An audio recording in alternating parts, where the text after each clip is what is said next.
They died waiting for justice. Britain's post office Horizon scandal.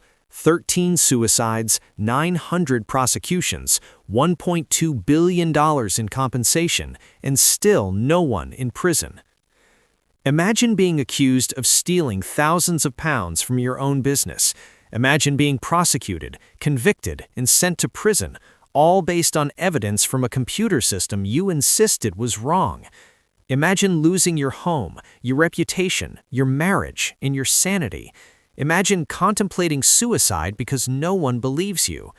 Now imagine discovering, years later, that you were right all along. The computer system was faulty. You were innocent. But by then, it's too late. Your life is destroyed.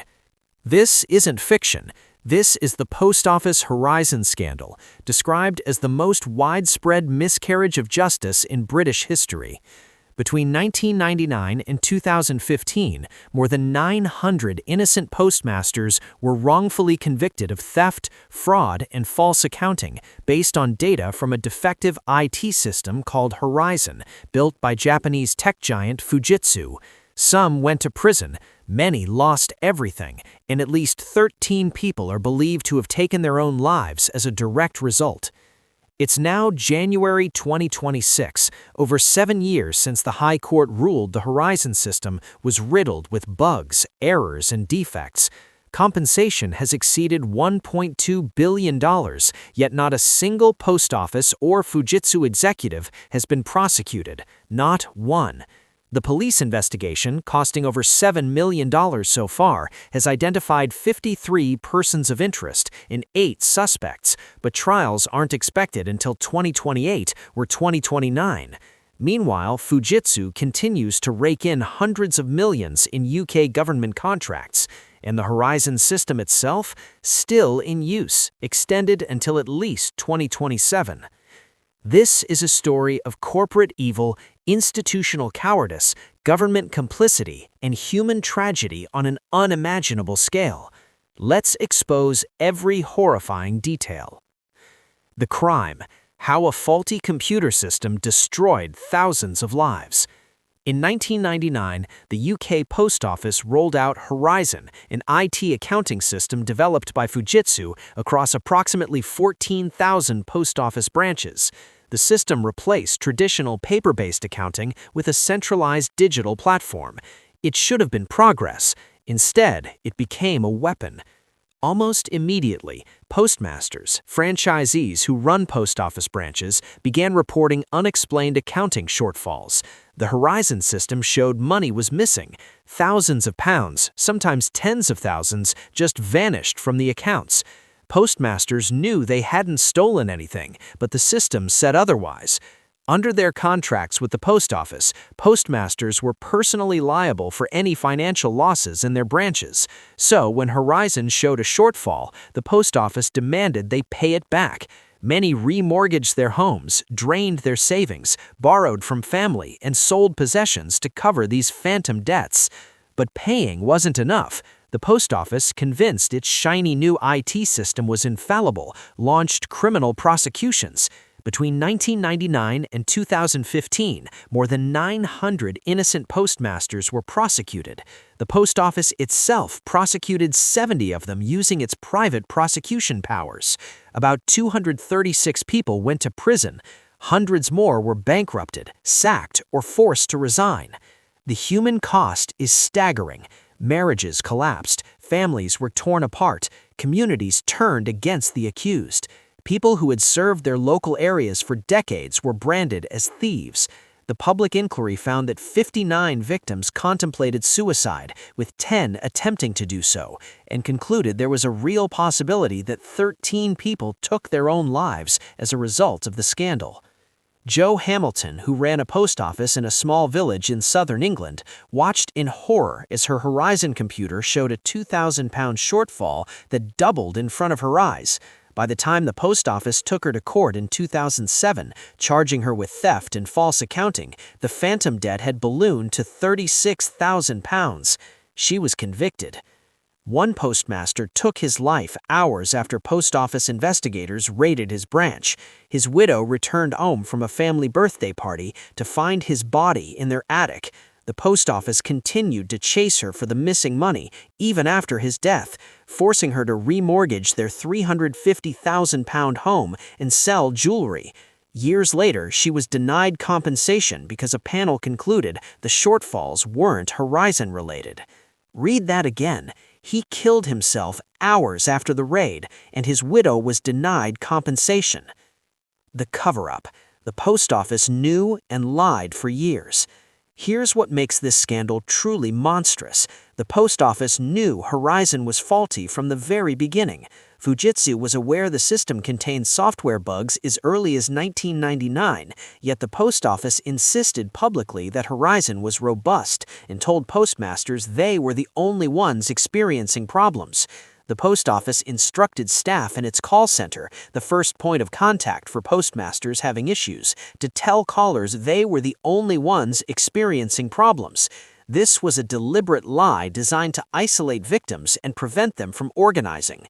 When postmasters tried to fight back, the post office went further. It used its deep pockets and legal teams to silence them in court. It bragged internally about stopping sub-postmasters from jumping on the Horizon-bashing bandwagon when it successfully intimidated them into dropping complaints. In 2012, following pressure from campaigners and MPs, the post office appointed forensic accountants from Second Sight to conduct an independent investigation. Second Sight's interim report stated the post office was aware of at least 2 major bugs in the Horizon software, defects that had caused false shortfalls and led to wrongful prosecutions. The post office's response? It terminated the mediation scheme it had set up with Second Sight after just 18 months, refusing to cooperate further. It withheld evidence. It lied to journalists, politicians, and courts.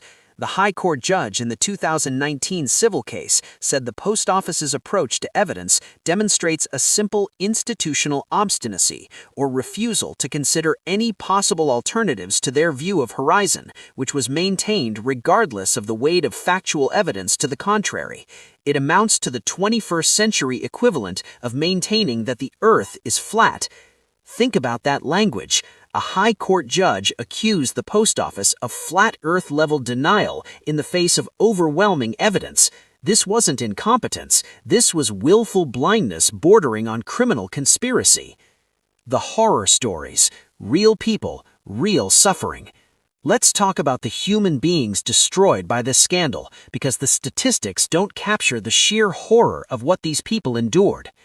Tracy Feldstad was 19 years old when she was convicted of false accounting in 2001. She was sentenced to 18 months in prison. She was pregnant. She gave birth while incarcerated. She was innocent. Seema Kamran and her husband Kamran Ashraf bought a post office branch in North London in 2001. When Horizon showed phantom shortfalls, they were prosecuted. Their convictions were eventually overturned, but Seema told reporters that no amount of money can undo 20 years of trauma. Harjinder Bhutoy was prosecuted and convicted. The stress contributed to serious health problems that plagued him for years. Chris Truesdale faced accusations that destroyed his reputation in his community. People he had served for years suddenly viewed him as a criminal.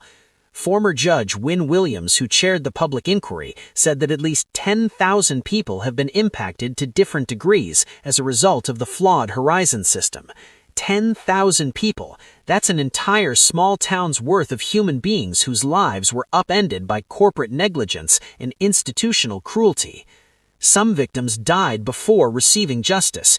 At least 60 postmasters have died without seeing their convictions quashed or receiving compensation.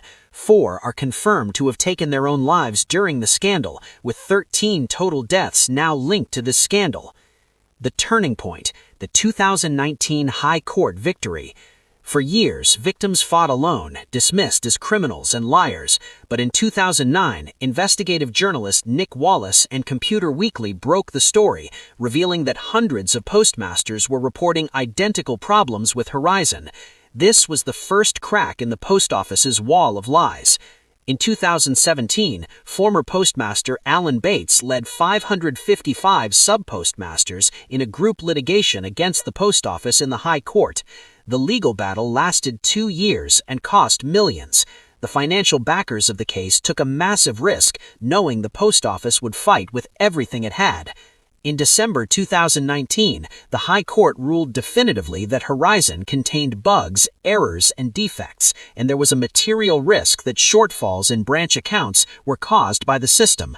The post office, facing complete defeat, settled the case by agreeing to pay $58 million, $46 million of which went to the litigation funders, leaving victims with a fraction of what they were owed. But the legal victory opened the floodgates.